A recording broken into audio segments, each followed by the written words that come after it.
Right, I've just finished doing my media fast, and I think I pretty much lasted the 24 hours. Got off at 7 o'clock on the Tuesday evening, but I had a few glitches.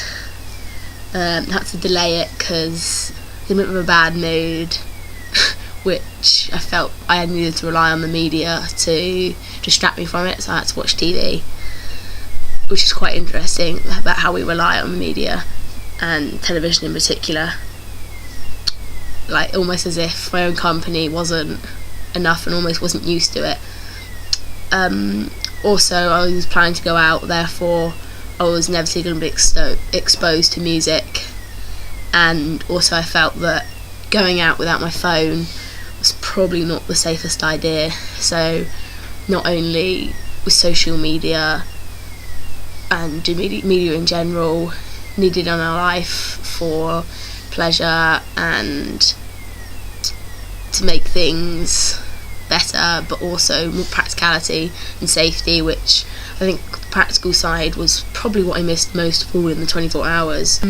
So right, firstly I found that in order to do the fast, quite a lot of pre-planning I did for 24 hours, because just so integrated into my life. So I had to warn everybody, which I did through media, so I put it on Facebook that I was going to be doing it, so people were aware. If they wanted to contact me, they just had to find me, which probably isn't that easy.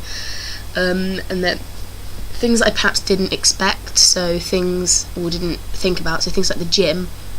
If I want to go to a class or I wanted to go climbing, so I had to therefore book it the day before because it's all online.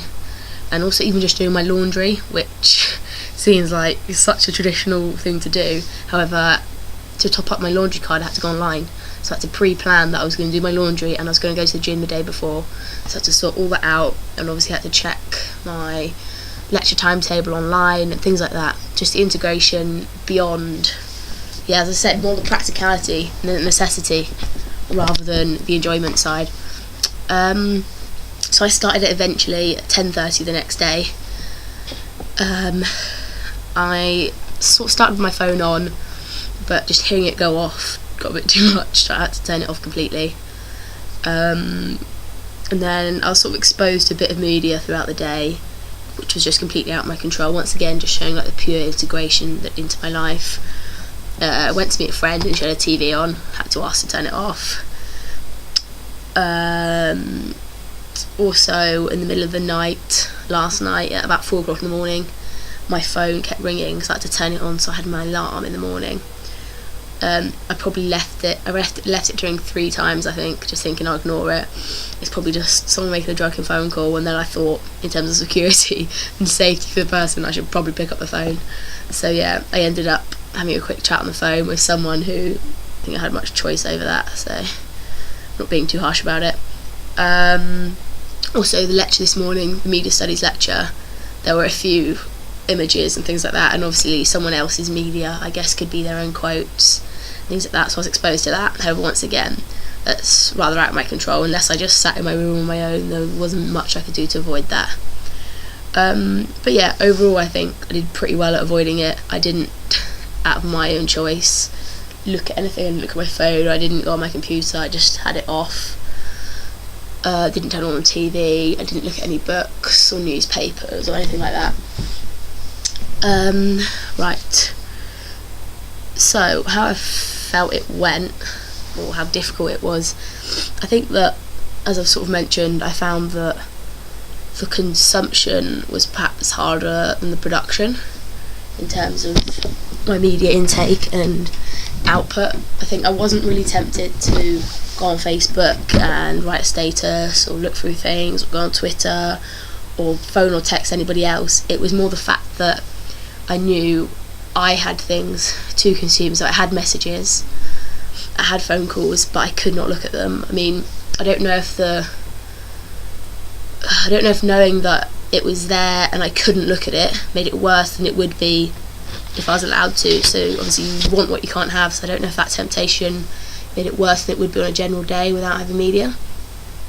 I also think that it put quite a strain on other people, so not even just myself, but my friends. I had to ask them to turn the TV off around me, as I said. People couldn't text me to meet up with me which made it difficult for them, perhaps even more difficult than it was for me. And also I was trying to encourage people to just sit around and talk to me, instead of usually in the evening we'd probably just all, go into our own rooms, watch telly and chill. I had to try and gather people together and actually do something. So yeah, I don't think I thought about how it impacted other people, and it surprisingly does. So yeah, basically my main findings were just the fact that the practicality was such a miss. Like, socially it wasn't too much of a problem, as much as I did feel really out the loop, especially with news and things like the whole, I'm quite into football, so the Alex Ferguson retirement, I just heard through people, and if that was the usual day I'd be all over the news having a look at it all, just not quite hard. But yeah, and when I turned on my phone this morning, I had 17 messages, 3 missed calls, 9 emails, 2 Snapchats, 3 WhatsApps, 1 voicemail, 12 Facebook messages and 1 Facebook message. So like, it's obviously not even going on a night out, like been on Facebook, people asking if we wanted a hockey social, and people had gone out but I knew absolutely nothing of it. So things like that you certainly do miss out on, and if I didn't have my media for a long time, I know that I'd miss out on a hell of a lot more, not socially but more like my sports teams and things are all organised over Facebook, things like that. So yeah, I don't think in terms of difficulty it wasn't as hard as I thought it would be, but it's much more integrated into everyday life, as I've repeatedly been saying, more the practicality than the social aspect.